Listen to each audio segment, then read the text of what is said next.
अस्सलाम वालेकुम लो जी तुसीं देख रहे पंजाबी चैनल तुहाडे सारेयां दा लाइक कमेंट ते चैनल नूं सबसक्राइब करन दा बहुत शुक्रिया। लो जी जिवें खान अंदर डट के खड़ा है ना, हाँ बाहर क्यादत ओनी लम्मे पई हुई है,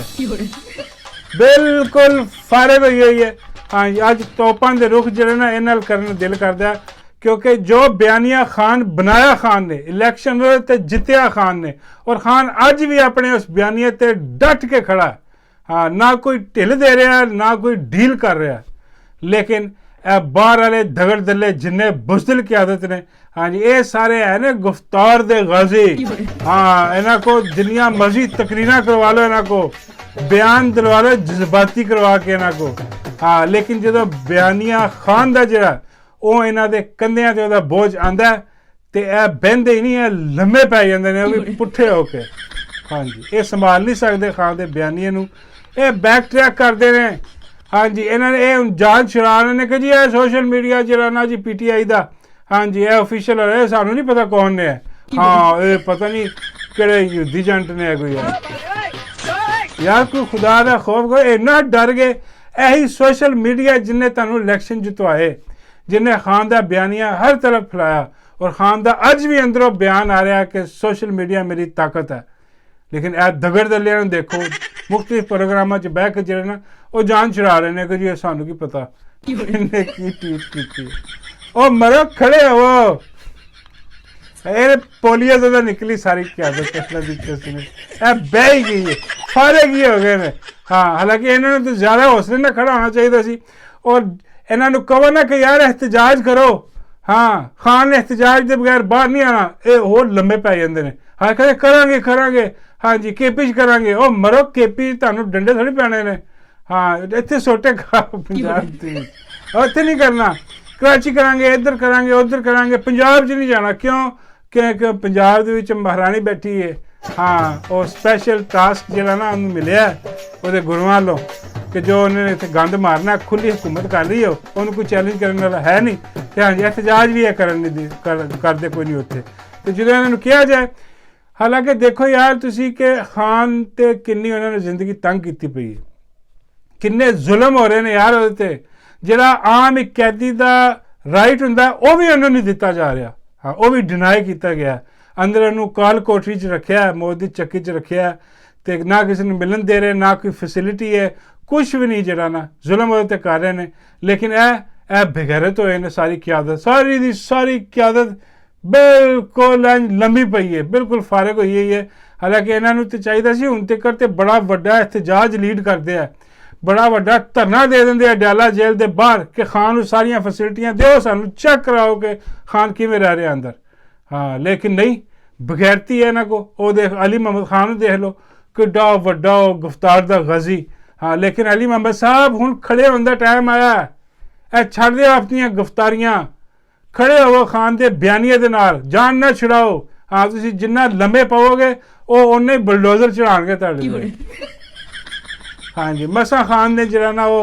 इन्हों जरा ना बना दिता है इत्थे दा की कहते हैं असैम्बली का मैंबर। ये तो लूर लूर फिरदे हुंदे सी। हाँ कि कदी इधर वज कदी उधर वज। शुक्र करो आवाम ने तुहानू वोट दिता, खान ने तुहानू टिकट दी, हुण खान वास्ते जियो, खान वास्ते मरो। लेकिन नहीं, लम्बे पे ने। हाँ जी यह क्यादत अज देख लो कट के, वो सोशल मीडिया तो ही जान छुड़ा रहे हैं कि सानू पता ही नहीं जी। हाँ जी की नहीं, हालांकि कुछ भी नहीं है जो खान के अकाउंट तो पोस्ट होया सी, कुछ भी नहीं। वो हकीकत है जी, और सारी की सारी 71 जी रिपोर्ट आई सी हमूदुर रहमान कमीशन, वो जो आया बिल्कुल ठीक आया, बिल्कुल ठीक। वो की गल है जी मरन वाली कि जी वो साढ़े ते केस हो जाएंगे फलाने, अगे घट केस ने खान ते। हाँ खान नूं बाहर आन दिता उन्होंने, तो जिहड़ियां अदालतां बैठियां जज जिहड़े बगैरत हराम दे बैठे ने वड्डे वड्डे, हाँ माजरत दे नाल, वो भाई तान है कि बई सजावां कोई कानून नहीं है इत्थे। वो खान ने सही कहा कि जंगल के बादशाह का कानून है वही चल रहा है, तो यह डरी मरी जाएंगे। पता नहीं कदों इन्हां दे अकल आएगी तो खलोणगे खान के नाल उठ के। वैसे मैंने तो उम्मीद नज़र नहीं आती। दूजी गल सुन लो जी कि नून लीग वाले पासे आ जाओ। हाँ जी वो ऐसे नैले दे दले ने उत्थे, अल्लाह की कसम है, समझो बाहर ने किड्डे किड्डे वड्डियां पहुंचियां हस्तियां ने नून लीग दे विच। और मेहंदी जरा सी, हाँ जी उन्हें इंटरव्यू लिया जरा एंकर पर्सन है साफी है, उन्हें खान साहब ने सवाल सुल भेजे जेल दे विच, ते खान साहब ने जवाब लिख के उन्हें भेज दिते। ਉਹਨੇ ਫਿਰ ਜਿਹੜੀ ਨਾ ਆਪਣੀ ਸਬਸਕ੍ਰਿਪਸ਼ਨ ਜਿਹੜੀ ਨਾ ਉਹ ਪੇਡ ਸਬਸਕ੍ਰਿਪਸ਼ਨ ਹੈ ਉਹ ਪੇ ਕਰੋ ਤੇ ਜਾਓ ਉਹਦੇ ਚੈਨਲ ਦੇ ਅੰਦਰ ਜਾ ਕੇ ਪੜ੍ਹੋ ਹਾਂਜੀ ਕਿ ਕੀ ਖਾਨ ਸਾਹਿਬ ਨੇ ਜਿਹੜਾ ਨਾ ਉਹ ਲਿਖਿਆ ਉਹਨੇ ਉਹ ਜਿਹੜੀ ਨਾ ਉਹ ਦੱਸਿਆ ਕਿ ਵੀ ਆਓ ਤੇ ਆ ਕੇ ਪੜ੍ਹੋ ਤੇ ਹੁਣ ਇਹ ਜਿਹੜੀ ਆਪਣਾ ਬੱਕਰੀ ਨੂੰ ਲਿਖਦੀ ਹਾਂ ਬਾਬਾ ਜੀ ਨੂੰ ਬਹੁਤ ਪਸੰਦ ਹੈ ਪਤਾ ਨਹੀਂ ਕਿਉਂ ਹਾਂ ਬਾਬਾ ਜੀ ਨੂੰ ਹਰ ਇਹੋ ਜਿਹੀ ਚੀਜ਼ ਜਿਹੜੀ ਹੈ ਨਾ ਉਹ ਬਾਬਾ ਜੀ ਨੂੰ ਬਹੁਤ ਪਸੰਦ ਹੁੰਦੀ ਹੈ ਬਾਬਾ ਜੀ ਕਹਿੰਦੇ ਸੀ ਕੋਈ ਗੱਲ ਨਹੀਂ ਯਾਰ ਗਲਤੀ ਹੋ ਜਾਂਦੀ ਹੈ ਬੰਦੇ ਕੋ ਐਸੀ ਕਿਹੜੀ ਗੱਲ ਹੈ ਵੱਡੀ ਮੈਂ ਕਿਹਾ ਨਹੀਂ ਬਾਬਾ ਜੀ ਗਲਤੀ ਕਾਹਦੀ ਹੋ ਜਾਂਦੀ ਉਹਨੂੰ ਲਿਖ ਰਹੀ ਹੈ ਕਿ ਲੋ ਜੀ ਪੈਸੇ ਦੋ ਔਰ ਇੰਟਰਵਿਊ ਲਓ ਇਹ ਜੀ ਉਹ ਤੈਨੂੰ ਲਵੇ ਮੌਲਾ ਉਹ ਪੈਸੇ ਦੇ ਕੇ ਪੜ੍ਹਨ ਵਾਸਤੇ ਆ ਹਾਂ ਉਹ ਖਾਨ ਸਾਹਿਬ ਨੇ ਨਹੀਂ ਦਿੱਤੇ ਉਹਨੂੰ ਪੈਸੇ ਇੰਟਰਵਿਊ ਲੈਣ ਲਈ ਅਜੀਬ ਯਾਰ ਉਹਨੇ ਫਿਰ ਚੰਗੀ ਇਹਦੀ ਮੰਜੀ ਠੋਕੀ ਹਾਂ ਬਾਬਾ ਜੀ ਕਹਿੰਦੇ ਨੇ ਕੀ ਠੋਕੀ ਮੈਂ ਬਾਬਾ ਜੀ ਮੰਜੀ ਠੋਕੀ ਮੁਹਾਵਰਾ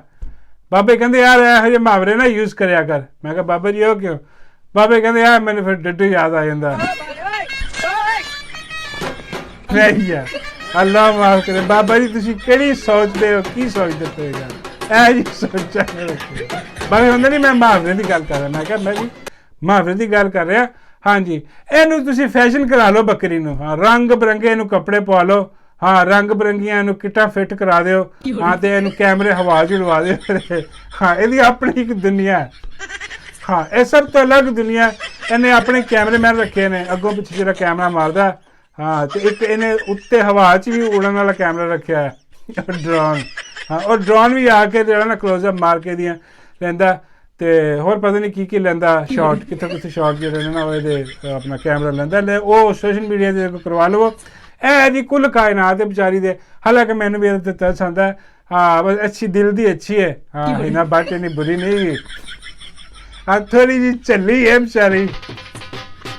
ਲੇਕਿਨ ਕੋਈ ਗੱਲ ਨਹੀਂ ਯਾਰ ਖੈਰ ਹੈ ਫਿਰ ਕੀ ਹੈ ਯਾਰ ਉਹਨੂੰ ਵੀ ਚਾਹੀਦਾ ਸੀ ਮਹਿੰਦੀ ਨੂੰ ਕਿ ਯਾਰ ਦੇਖ ਯਾਰ ਕੋਈ ਤੂੰ ਹਾਂ ਬੇੜੇ ਹੀ ਕਰਕੇ ਰੱਖ ਛੁੱਟੇ ਨੇ ਤੇ ਬਿਸਤੀ ਕਰਕੇ ਰੱਖ ਛੱਡੀ ਹੈ ਹਾਂ ਮਾਈ ਨੇ ਅੱਗੇ ਉਹਨੂੰ ਬਾਹਰ ਕੱਢ ਕੇ ਸੁੱਟਿਆ ਹਾਂ ਡੱਡੂ ਦੀ ਬਹੁਤ ਜੈਲਸ ਹੈ ਡੱਡੂ ਹਾਂ ਕਿਉਂਕਿ ਸੋਹਣੀ ਹੈ ਨਾ ਹਾਂ ਤੇ ਡੱਡੂ ਬਿਲਕੁਲ ਹੀ ਫਾਰਗ ਹੈ ਹਾਂ ਇਸ ਕਰਕੇ ਡੱਡੂ ਜਿਹੜਾ ਨਾ ਉਹ ਕਹਿੰਦਾ ਕਿ ਯਾਰ ਇਹ ਕੋਲ ਨਾ ਹੋਵੇ ਇਹ ਜਦੋਂ ਕੋਲ ਹੁੰਦੀ ਹੈ ਮਾਈ ਦੇ ਹਾਂ ਤੇ ਮੈਂ ਵੈਸੇ ਹੀ ਨਜ਼ਰ ਬੱਟੂ ਜਿਹਾ ਲੱਗਦਾ ਵਾਂ ਬਾਬਾ ਜੀ ਕਹਿੰਦੇ ਡੱਡੂ ਠੀਕ ਕਰਦਾ ਵੈਸੇ ਹਾਂ ਬਾਬਾ ਕਹਿੰਦੇ ਇਹਦੇ 'ਚ ਕੋਈ ਸ਼ੱਕ ਨਹੀਂ ਬਈ ਹਾਂ ਮੈਂ ਕਿਹਾ ਬਾਬਾ ਜੀ ਬਟਣੀ ਹੈ ਉਹ ਦੋਨੋਂ ਹੀ ਸੋਹਣੀ ਲੱਗਦੀ ਹੈ ਹਾਂ ਕੋਲ ਵਾਲਾ ਕੰਮ ਜਿਹੜਾ ਉਹ ਠੀਕ ਨਹੀਂ ਸੁਣਿਆ ਹੈ ਮੈਂ ਬਾਬਾ ਕਹਿੰਦੇ ਵੀ ਮੈਂ ਤੇ ਕੋਈ ਗੱਲ ਨਹੀਂ ਕਰ ਸਕਦਾ ਜਦ ਤੱਕ ਮੈਂ ਕੋਲੋਂ ਦੇਖ ਨਾ ਲਵਾਂ ਮੈਂ ਕਿਹਾ ਬਾਬਾ ਜੀ ਤੁਹਾਡੇ ਕੋਲ ਤੇ ਡਰ ਜਾਏਗੀ ਹਾਂ ਜੋ ਤੁਸੀਂ ਹਿਸਾਬ ਕਿਤਾਬ ਆ ਬਾਬਾ ਜੀ ਕਹਿੰਦੇ ਨਹੀਂ ਹਾਂ ਮੈਂ ਕਿਹੜਾ ਅੱਲਾ ਮਾਫ ਕਰੇ ਕੋਈ ਉਹਨੂੰ ਕੋਈ ਕੁੱਟਣਾ ਵਾ ਨਹੀਂ ਐਸੀ ਗੱਲ ਕੋਈ ਨਹੀਂ ਬਾਬਾ ਜੀ ਫਰਮਾਉਂਦੇ ਨੇ ਇਹਨੂੰ ਭੇਜ ਮੇਰੇ ਹਾਲ ਮੈਂ ਇਹਨੂੰ ਦਮ ਕਰ ਦਿਆਂ ਮੈਂ ਕਿਹਾ ਬਾਬਾ ਜੀ ਕਿਉਂ ਬਾਬਾ ਜੀ ਫਰਮਾਉਂਦੇ ਨੇ ਇੱਕ ਦਮ ਕਰਨ ਤੋਂ ਬਿਹਤਰ ਹੈ ਕਿ ਦਮ ਕਰਵਾ ਲਵੇ ਹਾਂ ਬਾਬਾ ਜੀ ਦਾ ਸਪੈਸ਼ਲ ਦਮ ਹੈ ਉਹਦੇ ਨਾਲ ਬਾਬਾ ਜੀ ਕਹਿੰਦੇ ਇਹਨੂੰ ਵਜ਼ਾਰਤ ਮਿਲ ਜਾਏਗੀ ਮੈਂ ਕਿਹਾ ਓਏ ਹੋਏ ਬਾਬਾ ਜੀ ਫੇਰ ਤੇ ਆਏਗੀ ਤੁਹਾਡੇ ਕੋਲ ਲਾਜ਼ਮੀ ਗੱਲ ਹੈ ਬਾਬਾ ਜੀ ਕਹਿੰਦੇ ਪੱਕੀ ਗੱਲ ਹੈ ਉਹਨੂੰ ਸਮਝਾ ਦੇ ਵਜ਼ਾਰਤ ਮੈਂ ਕਿਹਾ ਬਾਬਾ ਜੀ ਵਜ਼ਾਰਤ ਕਿਹੜੀ ਦਿਓਗੇ ਬਾਬਾ ਜੀ ਫਰਮਾਉਂਦੇ ਉਹ ਇੱਕ ਵਜ਼ਾਰਤ ਹੈ ਉਹ ਬੇਵਕੂਫੀ ਦੀ ਦੁਨੀਆ ਦਾ ਵੱਡਾ ਤਰੀਨ ਬੇਵਕੂਫ ਜਿਹੜਾ ਨਾ ਉਹਨੂੰ ਮਿਲਦੀ ਹੈ ਵਜ਼ਾਰਤ ਮੈਂ ਬਾਬਾ ਜੀ ਇਹਨੂੰ ਤੁਸੀਂ ਬੇਇੱਜ਼ਤੀ ਕਰ ਰਹੇ ਹੋ ਹਾਂ ਜੱਡੀ ਦਾ ਤਾਂ ਨਾਰਾਜ਼ ਹੋ ਜਾਏਗਾ ਬਾਬਾ ਜੀ ਕਹਿੰਦੇ ਕੋਈ ਗੱਲ ਨਹੀਂ ਜੱਡੀ ਨੂੰ ਮੈਂ ਮਨਾ ਲਾਂਗਾ ਤੇ ਬੱਕਰੀ ਭੇਜ ਲੱਗੀ ਸਮਝ